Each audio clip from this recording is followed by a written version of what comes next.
찬송가 295장입니다. 근죄에 빠진 나를 주 예수 건지사 그 넓은 품에 다시 품으시는 애는 저 바다보다 깊고 저 하늘보다 높다 그 사랑 영원토록 나 찬송하리라. 날로 더욱 귀하다 날로 더욱 귀하다 한이 없이 넓은 우리 주의 사랑 날로 더욱 귀하다. 옛날에 유대 땅에 주 예수 다닐 때 은혜 받으려고 큰 무리 모였네. 는 먼저 병든 자를 다 고쳐주셨으니 나 같은 죄인까지 은혜와 또다 날로 더욱 귀하다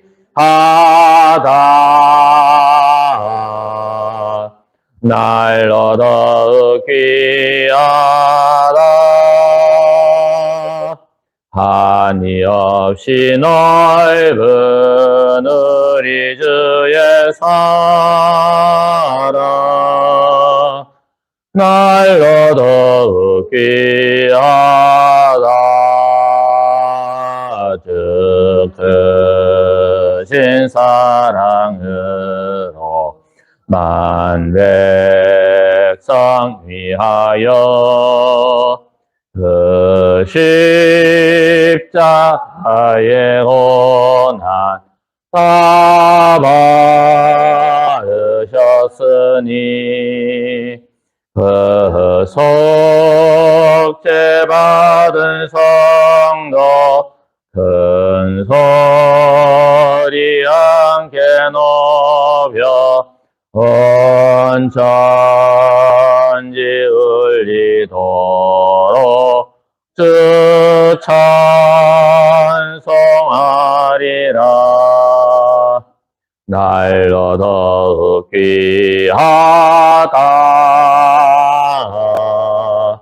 날로 더욱 귀하다 한이 없이 넓은 우리 주의 사랑 날로 더욱 귀하다. 마태복음 26장 57절에서 68절까지 교독하겠습니다. 예수를 잡은 자들이 그를 끌고 대제사장 가야회에게로 가니 거기 서기관과 장로들이 모여 있더라.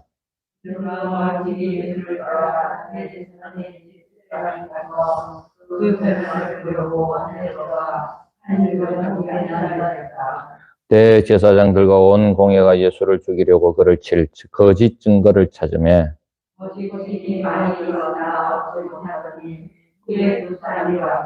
이르되 이 사람의 말이 내가 하나님의 성전을 헐고 사흘 동안에 지을 수 있다 하더라 하니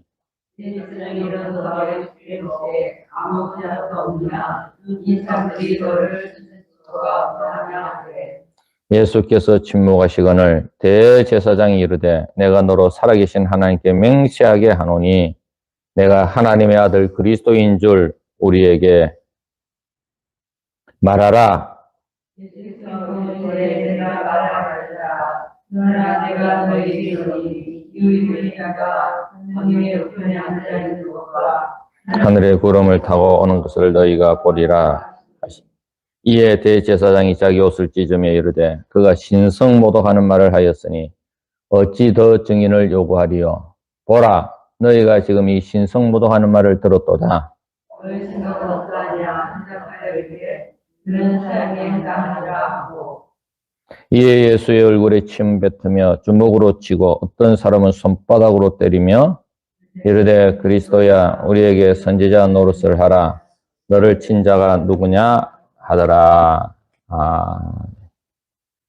예수님께서 잡히시고 이제 대제사장 가야바 앞에서 첫 번째 재판을 받으십니다. 비록 그 당시는 로마가 지배하고 있었기 때문에 사법권은 로마에게 있었습니다. 그러나 제한적으로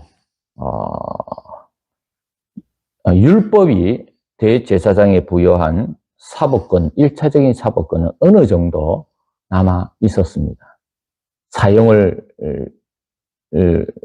시키거나 또는 다른 형벌을 내리는 그런 것들은 제한되어 있었습니다만은 그러나 1차적으로 대제사장이 율법에 따라 조사하는 그것은 아직 남아 있었던 것입니다.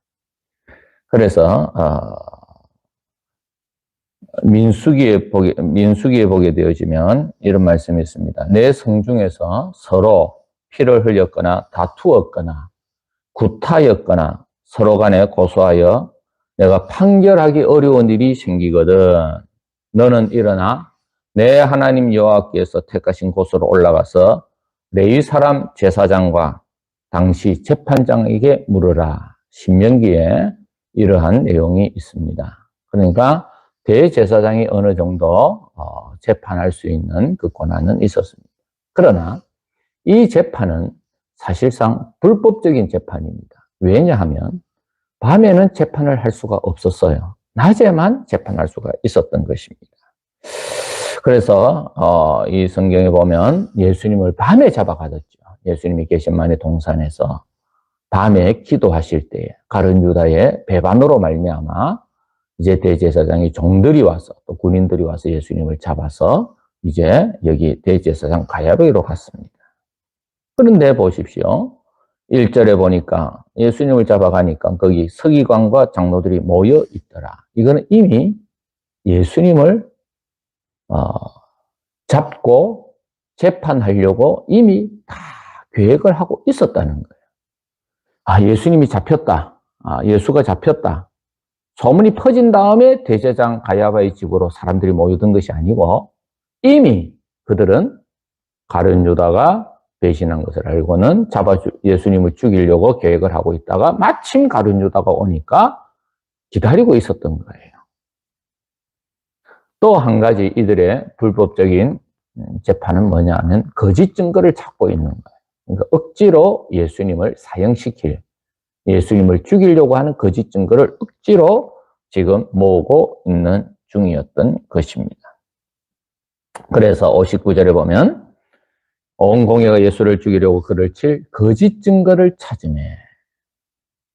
이제 거짓 증거를 찾습니다. 그런데 거짓 증인들이 많이 왔지만 서로 얻지 못합니다. 여러분, 거짓말을, 진실은 한 번만 말하면 되지만 거짓말하게 되어지면 그 거짓말을 커버하기 위해서 몇 번을 다시 이야기를 해줘야 되는 거예요. 또 거기에서 허점이 생기면 또 다른 말을 지어내고 또 다른 말을 지어내야 되는 것입니다. 얻지 못했는데 60절에 보니까 두 사람이 와서 아마 두 사람이 짰겠죠. 짰습니다.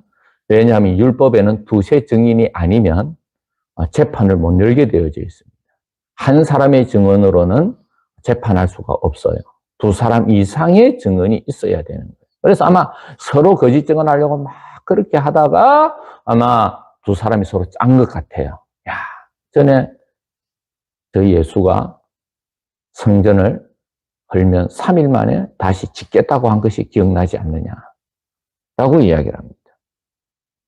그래서 이들이 예수님이 하신 말씀을 가지고 이제 고소를 합니다. 61절에 네가 하나님의 성전을 열고 사흘 동안에 지을 수 있다 하더라. 너가 성전을 짓는다고 하였는데 라고 이야기를 했습니다. 그때 대제사장이 물어봅니다. 예수님께서 아무 대답이 없습니다. 왜? 대답을 하여도 이미 결론이 난 거거든요. 어떻게 감히 하나님의 성전을 네가 허물 수 있느냐? 그리고 지을 수 있느냐? 여러분, 3일 만에 짓는다는 건 인간의 힘으로는 불가능한 것 아닙니까? 그러니까 이미 결론이 난 거예요. 예수님이 하신 그 말씀을 가지고 이미 그들은 결론이 난 것입니다. 거기에 대하여 악하게 예수님을 신문하는 것에 그 내용에 대하여 예수님은 아무 대답을 하지 않습니다. 예수님께서 침묵하니까 대제사장이 다시 이야기를 합니다. 내가 너로 살아계신 하나님의 아들 그리스도인 줄 우리에게 말하라. 그들은 그리스도에 대하여 알고 있습니다. 메시아에 대해서 알고 있습니다. 하나님의 아들이심은 알고 있습니다. 그런데 예수님에게 너가 하나님의 아들 그리스도라고 하였느냐? 우리에게 말하라 라고 하니까 여기에 대해서는 예수님께서 대답을 하고 계십니다. 내가 너에게 이르노니 예수께서 이르시되 네가 말하였느니라. 너가 말한 대로 나는 그리스도라고 말씀하고 있습니다. 그런데 누가복음에는 이 말씀을 하기 전에 무슨 말씀을 하시느냐 하면 내가 말할지라도 너희가 믿지 아니할 것이요 라고 말씀하시면서 바로 네가 말한 대로 내가 메시아다라고 말씀하고 있습니다. 사랑하는 성도 여러분, 예수님께서 성전을 사흘 만에 짓겠다고 한 것은 그 악한 부분을 가지고 하였기 때문에 예수님께서는 거기에 대하여 침묵을 지키십니다. 그러나 예수님이 하나님의 아들 그리스도라고 물어보았을 때 예수님은 거기에 대하여 대답을 하십니다. 그들을 또 역시 마찬가지입니다. 하나님의 아들 그리스도라고 믿어서 예수님에게 물어본 것이 아니에요. 그들도 아주 악한 생각을 가지고 예수님을 함정에 몰아넣으려고 하나님의 아들 그리스도냐고 물어보았던 거예요. 그러나 예수님께서는 이것이 빌미가 될 줄 알면서도 자기 자신에 대해서 진실을 이야기를 하고 있습니다. 네가 믿지 않을 것이다. 그렇지만 나는 그리스도라고 대답을 하고 있습니다. 사랑하는 성도 여러분, 여기에 대해서 예수님 그리스도라는 것에 대해서는 예수님께서 답을 하고 계십니다. 무슨 말씀입니까? 진리는 불이익이 생겨도 행하는 것이고 옳은 이야기는 나에게 손해가 오더라도 바르게 이야기하는 것이라는 것을 우리가 여기서 알 수가 있습니다. 그때의 대제사장이 자기 옷을 찢으며 이야기를 합니다. 그가 신성모독하는 말을 하였으니 어찌 더 증인을 요구하겠느냐라고 말씀을 하고 있습니다. 여기에서 정말 이 자기 옷을 찢었다라는 말은 사실 어떤 의미에서는 가증스러운 연기예요. 왜냐하면 이미 이전부터 예수님을 죽이려고 온갖 거짓 증언을 대고 온갖 하면서 예수님을 죽이려고 한 거예요.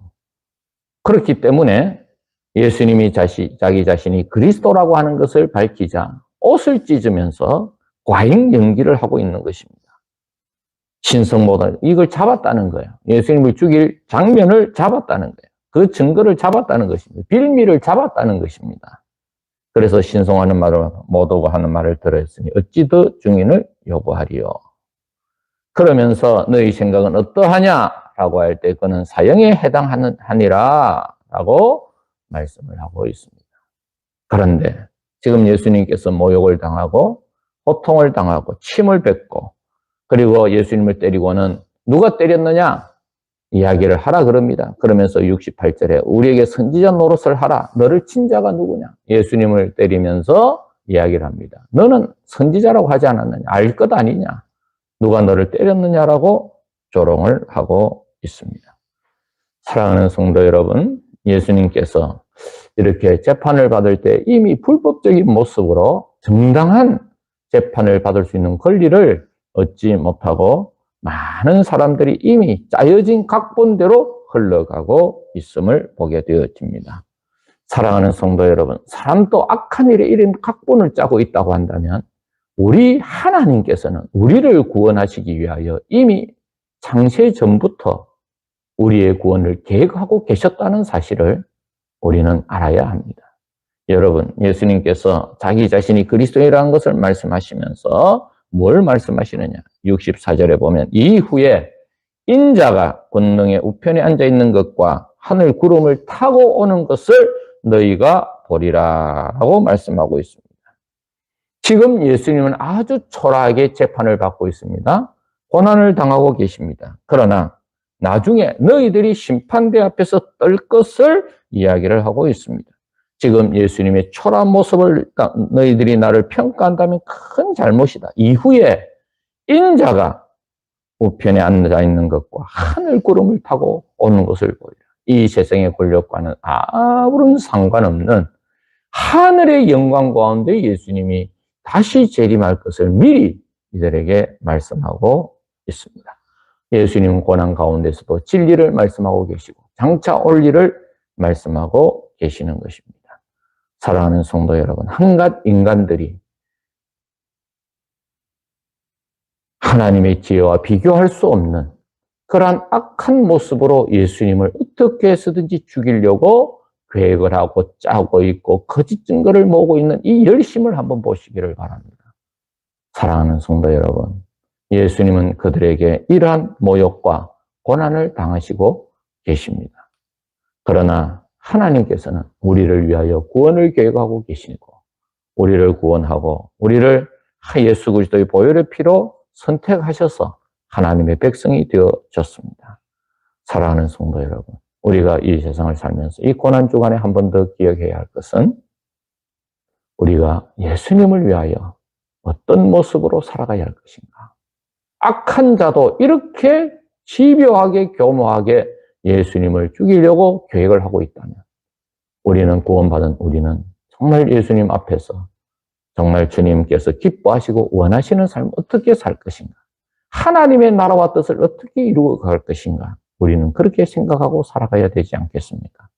예수님의 고난을 묵상하면서 악한 자보다 더 뛰어나는 지혜를 가지고 악한 자보다 더 열정을 가지고 악한 자보다 하나님의 나라를 헤아려고 하는 자보다 더 하나님을 사랑하는 마음으로 이 고난 주간을 기억하며 주님 앞에서 결단하는 저와 여러분, 우리 성도들이 다 되어지기를 바랍니다.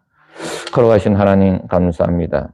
이 불의한 세상 속에서도 악한 세상 속에서도 우리 예수님께서 당당하게 우리 예수님께서 그리스도의 힘을 가르쳐 주셨고 결국은 예수님께서 그들의 음모에 빠져 십자가에 죽으실 것을 아시면서도 자신이 그리스도임을 분명히 밝힌 것을 알게 되어집니다. 하나님, 저희들도 이 세상을 살면서 예수 그리스도의 제자이며 주님을 따르는 하나님의 백성인 것을 당당하게 내세우며 살아가는 저희들이 되게 하여 주시옵소서. 때로는 불이익을 당하여도, 때로는 조롱을 당하여도, 때로는 오해를 받아도 우리가 예수님을 따르는 그 자세에 변치 아니하는 저희들이 되게 하여 주시옵소서. 주님 앞에 비록 이 세상에서 고난을 받는다 할지라도 주님의 고난을 깊이 묵상하며 우리의 또 신앙의 체질이, 우리의 신앙의 모습이 더욱더 강건해지는 이번 고난 주간이 되게 하여 주시옵소서. 우리 삼복교회 성도들 또 흩어져 있습니다. 하나님이 고난 주간에 주님의 고난을 깊이 묵상하는 가운데 직장에서나 가정에서나 어떤 일들 가운데서도 원치 않은 어려운 일이 있어도 예수님의 고난을 비교하면서 좋게 비교할 수 없고 좋게 비교할 수는 없는 하나님의 은혜로 이 세상의 고난과 어려움을 이겨나가는 성도들이 되게 하여 주시옵소서.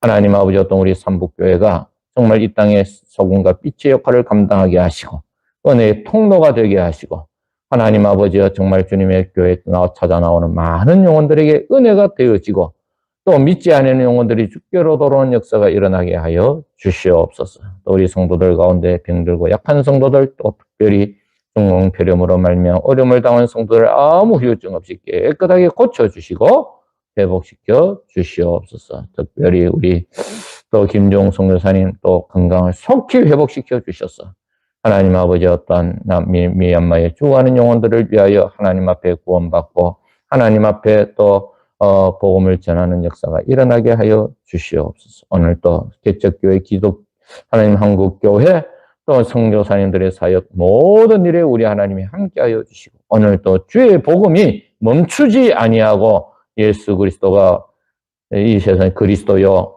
왕이시라고 하는 구원자이라는 사실을 하나님 오늘도 많은 사람들에게 복음이 증거되게 하여 주시옵소서. 이 나라에 가는 앞길을 지켜주기를 원하고 바라오며 예수님의 이름으로 기도드리옵나이다.